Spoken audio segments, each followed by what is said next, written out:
السلام عليكم ورحمة الله وبركاته. أعوذ بالله من الشيطان الرجيم.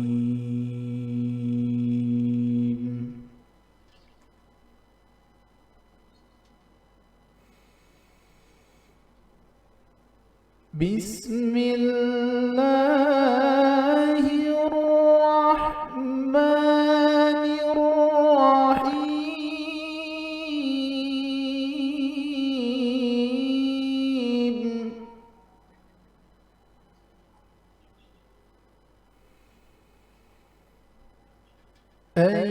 أياما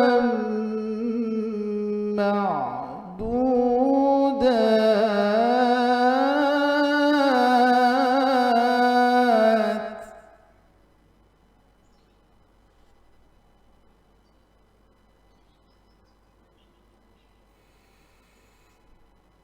فمن كان منكم مريضا أو على سفر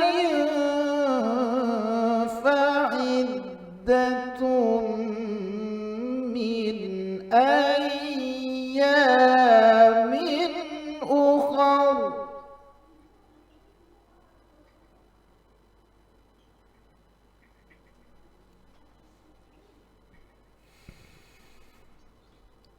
وعلى الذين يطيقونه فدية طعام مسكين.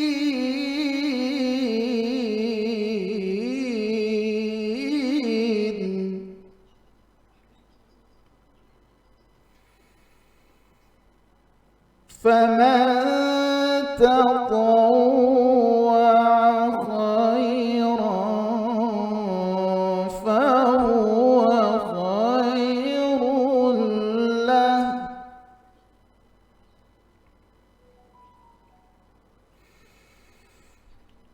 وأن تصوموا خير لكم إن كنتم تعلمون.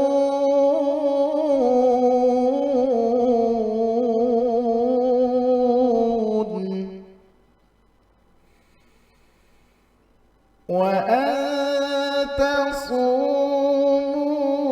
خير لكم إن كنتم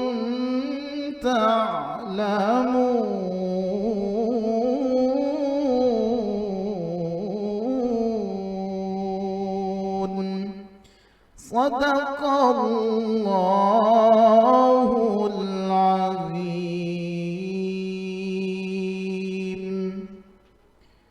السلام عليكم ورحمة الله وبركاته.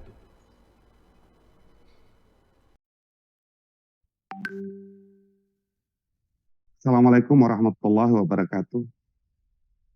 Bismillahirrahmanirrahim. Hamdan wa syukran liman faddala syahra ramadana ala baiti syukur.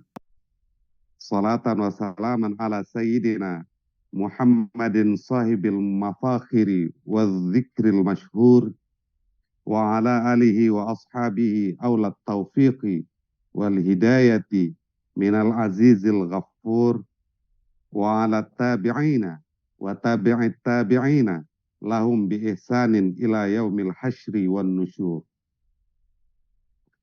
Baik pemirsa Verti TV, pada kesempatan ini kita masuk pada puasa yang kedua. Dan kita mencoba mengkaji lebih lanjut tentang apa yang disampaikan pada pertemuan di puasa pertama. Bahwa bicara soal kitab pedoman puasa yang ditulis oleh Syekh Sulaiman Ar-Rasuli itu, dia adalah bagian dari kajian fikih. berbicara soal fikih, artinya kita sudah berbicara soal keilmuan. Ketika kita bicara dan menempatkan fikih adalah sebagai bagian dari keilmuan, paling tidak kita wajib dalam tanda petik ya, mengetahui apa mabadi yang 10 yang terkandung di dalam kajian fikih, sehingga kita bisa mencerna dan mengenali lebih dekat tentang apa fikih itu. Di sisi lain, pengenalan terhadap mabadi yang 10 menjadi syarat bahwa fikih memang kajian keilmuan. Kenapa? Karena dia mampu memenuhi 10 syarat standar utama keilmuan. Yang 10 itu yang pertama adalah soal had, definisi. Yang kedua soal maudhu. Yang ketiga soal faedah keilmuan. Kemudian yang keempat soal masalah apa yang dibahas oleh keilmuan itu. Yang kelima soal penamaan keilmuan. Kemudian soal istimdad keilmuan. Kemudian soal hukum mempelajari kaji keilmuan itu.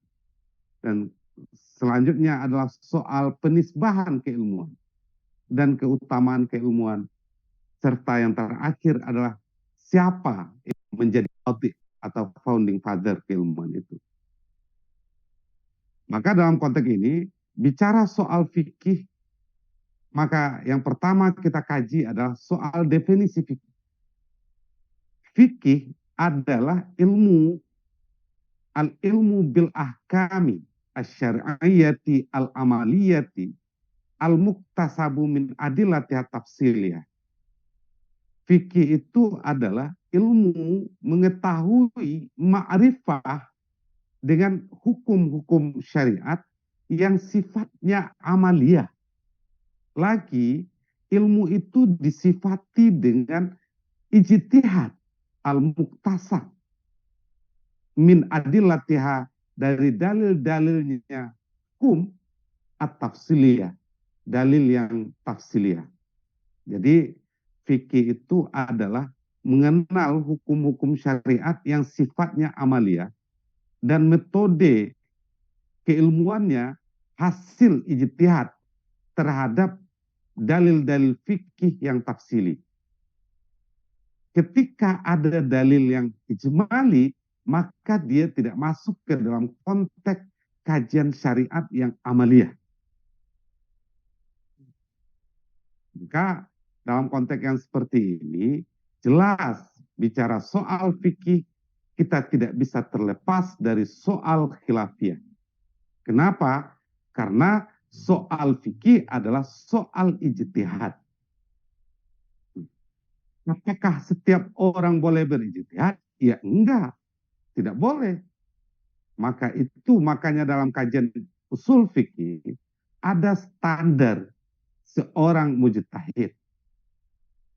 Apakah nanti dia tergolong ke dalam mujtahid mutlak, atau apakah dia tergolong ke dalam mujtahid tarjih, atau dia tergolong ke dalam mujtahid muqayyad. Itu tergantung kepada level dan kemampuan orang untuk berijtihad. Itu dalam konteks definisi fikih. Kemudian maudhu yang menjadi objek kajian fikih itu adalah af'al mukallaf. Maka seluruh perbuatan mukallaf itu menjadi objek kajian fikih. Kemudian faedah keberadaan fikih itu ada. Keberadaan fikih itu sebagai keilmuan, faedahnya adalah untuk membangun kesadaran mentaati perintah dan menjauhi seluruh larangan Allah. Kemudian, apa yang menjadi persoalan yang dibahas dalam kajian fikih?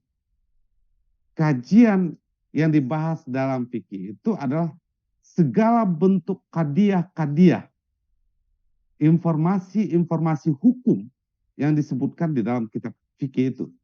Mana contoh? Seperti kajian tentang niat adalah wajib, wudhu adalah syarat untuk sah salat. Nah, terlepas nanti di dalam mazhab Imam Syafi'i niat itu adalah wajib, niat itu adalah rukun, beda lagi dengan mazhab Imam Hanafi sebagai contoh. Maka itu akan berbeda. Fikihnya Imam Asy-Syafi'i dengan fikihnya Imam Abu Hanifah itu beda. Nah, maka untuk masuk ke masing-masing fikih itu ya jalani prosedur untuk keilmuannya. Kemudian nama untuk kajian yang bicara soal af'al mukallaf itu adalah ilmu fikih. Maka dalam penamaan ini penulis kitab Al-Yaqut An-Nafis, beliau mengurai soal penamaan ilmu fikih. Kemudian istimdadnya, peredaran sumber lahirnya fikih itu dari mana? Ya, yang pertama dari kitab Al-Quran. Yang kedua sunnah atau hadis. Yang ketiga ijma. Yang keempat kias. Kemudian hukum syariat, hukum syara yang mengatur ini, apakah hukum mempelajari fikih? Maka hukum mempelajari fikih itu wajib aini. Wajib aininya di mana? Pada sesuatu yang tergantung di atas sesuatu itu sahnya ibadah, muamalah, dan munakah. Maka kalau bicara soal bicara fikih, maka segala sesuatu yang kita butuh dalam hal ibadah, muamalah, munakah, maka itu fardu ain. Kemudian ada yang ranah fardu kifayah. Yang fardu kifayah itu ketika fikih itu bicara soal sesuatu yang meningkatkan derajat seseorang kepada derajat fatwa. Jadi ketika dia mau masuk ke dalam ranah mufti, maka dia sudah wajib fardu kifayah bagi dia untuk mengenali unsur-unsur penting fikih. Kemudian yang nadab, ada kajian fikih itu yang sunat dikaji, yaitu sesuatu yang menjadi tambahan dari soal ibadah, muamalah, dan munakah. Kemudian nisbah ilmu fikih itu adalah masalah al-mughayarah, pergeseran hukum. Kadang hukum yang pertama wajib, lantas pada hukum yang kedua dengan objek yang sama itu bisa jadi haram.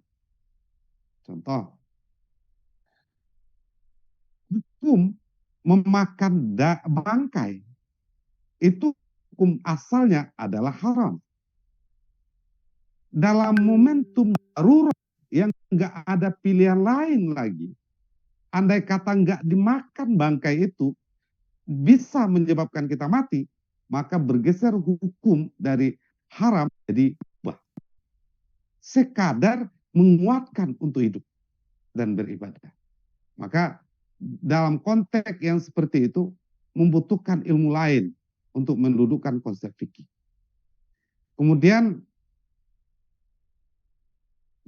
keutamaannya adalah soal bagaimana dia menjadi tata aturan di atas seluruh ilmu-ilmu yang lain. Kemudian jelas founding father dalam kajian fikih itu adalah ulama mujtahid, para ulama mujtahid, a'immatul mujtahidun. Dan dalam konteks mujtahidun ini ya kita kembali kepada yang disampaikan tadi. Ada mujtahid mutlak, ada mujtahid muqayyad, kemudian ada mujtahid tarjih. Mungkin itu yang bisa disampaikan untuk pertemuan di Ramadan yang kedua ini. Terima kasih atas segala perhatian. Mohon maaf atas segala kekurangan. Billahi taufik. ila aqwamit tariq wa ilaihi unib. Assalamualaikum warahmatullahi wabarakatuh.